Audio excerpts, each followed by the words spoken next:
Hello everyone, Eric Were here. Welcome again to another video. And today I just want to handle the third lecture. And in this lecture I'll tell you the differences between the rich, the middle class and the poor. The aim is to make you think about how to transit from the left side of the cash flow quadrant to the right side. As you all know, as we talked earlier in lecture 1 about the cash flow quadrant, the left side has employees and self-employed people or small business people. On the right side we have business and the investors. So you find that the left side is occupied mostly by the middle class and the poor. That is the left side, and the right side is occupied by the rich. So even as you strive to become a large business owner or an investor for that matter, my aim is to make you to take you into the secret of how those on the right side of the cash flow quadrant think as you prepare moving from the left side of the cash flow quadrant to the right side. And when it comes to how these three groups of people think, you find that it all rests on the financial statements. As we saw in the previous lecture, that is lecture 2, the financial statement is basically made up of two parts: the income statement and the balance sheet. So the rich simply focus on the asset column that is on the balance sheet. So what they do acquire many income generating assets. Let me say you have 5 rental houses. These are 5 income generating assets.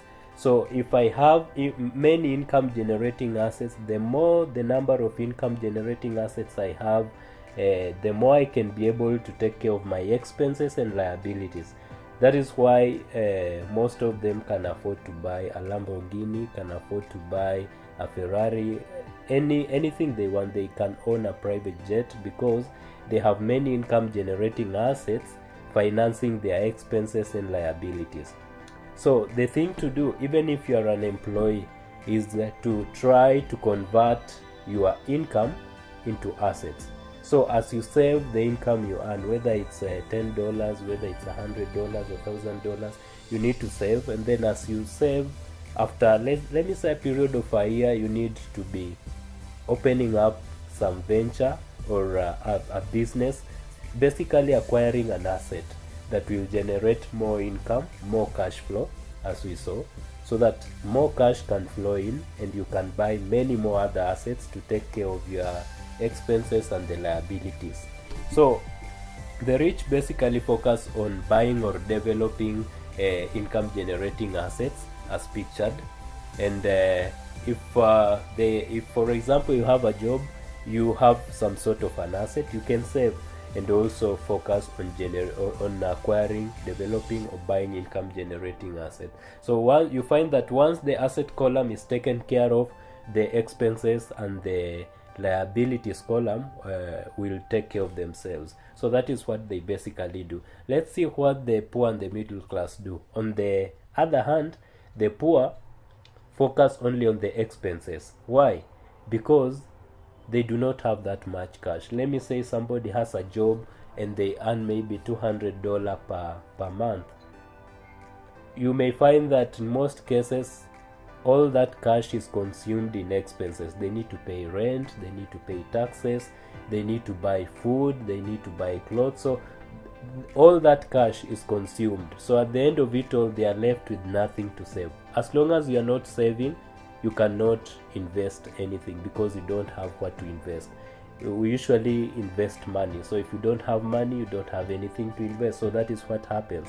So as pictured, you can see the poor focus on the expenses. Yes, they have income coming in, maybe one source of income like salary, but it just goes to expenses, and that is what finishes them.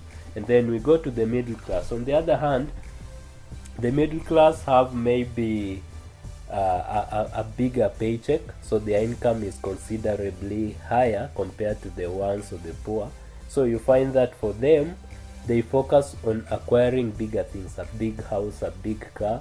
But now the problem even if somebody is earning a lot of money, they do not have the financial education on how to invest that money or on how to expense that money. So they end up buying liabilities. So as you can see, the middle class focus on liabilities. They want to buy a bigger house in a good neighborhood just to look rich. To them, looking rich is more important than actually being rich. That is the difference. So they will look rich but on debt. They take loans from banks, buy houses, buy big cars, and then they are paying the loans. So you find that most of their income comes and goes also to the liabilities column to pay for the mortgage, to pay for the car loan, or any other thing, any other liability they have acquired.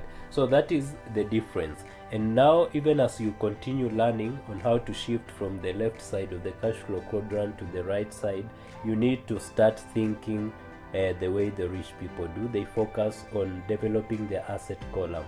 So as you earn, whichever amount you earn, you need to slash a portion, save that money, and give yourself a period. You can save for 1 year and then strategize. In 1 year, I want to start a business maybe of selling smoothies or of selling fruits, or I want to start making let me say chips or anything. I want to start a hotel, a small hotel. It grows with time.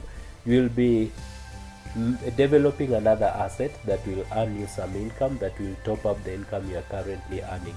So that is basically the aim of this lecture, to help you think about acquiring assets, which is the most important thing. Once you focus your mind on acquiring assets, even if you needed even if you needed a Ferrari, once you have enough assets in your asset column, they will be able to take care of the liability, like the big Ferrari you need, and also the expenses column, your day-to-day needs. And of course, you'll now be generating your income from the asset column. So that is the game. I think that's it for today, for this lecture. See you again in the next lecture. Just remember to comment in the comment box below. Also ensure you subscribe if you have not subscribed, in order to be able to be notified when the next lecture comes out. And see you again in the next video.